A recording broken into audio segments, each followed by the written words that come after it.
এবার বুবলিকে চোখে আঙুল দিয়ে তার আসল জায়গাটি চিনিয়ে দিল শাকিব খান। প্রসঙ্গত বুবলিকে উচিত জবাব দিল বুবলির শাকিব খানের বিরুদ্ধে প্রত্যেকটা অপবাদ এবং অন্যায়ের অভিযোগ করার বিরুদ্ধে।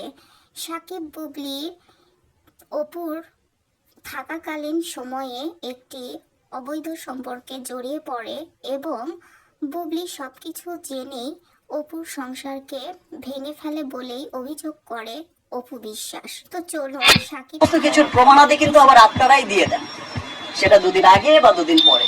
সেজন্য আমি কিন্তু কখনোই খুব একটা প্রতিবাদও করি না, খুব একটা কাছেও আসে না। আমি জানি যে দুদিন পর তো সবকিছু দুধ কা দুধ পানি কা পানি হয়ে যাবে, সব তো সামনেই চলে আসবে। আপনি ডিবি থেকে সীমাবদ্ধ হতে থাকেন না, আদালতে যাবেন।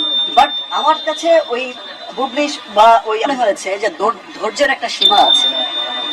আসলে আমি চুপ থাকি, সবাই চাণক্য নীতিতে একটা কথা আছে, আমি সেটা পড়েছি ওই জাস্ট কিছুদিন আগে, যে জঙ্গলে নাকি সোজা গাছটাকে সবচেয়ে আগে কাটা হয়। আর আগে কথা বলা হতো যে বোবার কোনো শত্রু নেই, এখন দেখা যায় বোবারই হচ্ছে সবচেয়ে বেশি শত্রু, বিকজ বোবা কথা বলতে পারে না। বোবাকে চর দিলেও সে কথা বলতে পারে না যে আমাকে চর মেরেছে, বোবাকে লাথি দিলেও বলতে পারে না সে লাথি খেয়েছে। সো বোবা থাকার এখন আর সময় নেই। এখন আসলে যে যেমন যেমন কুকুর তেমনই মুগুর দেওয়া উচিত।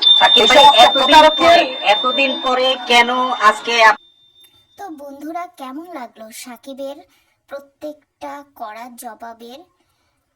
প্রসঙ্গত শাকিব খানের বাবা মা ও চায় না যে বুবলিকে আবার শাকিব খান গ্রহণ করুক। আপনাদের কি মতামত অবশ্যই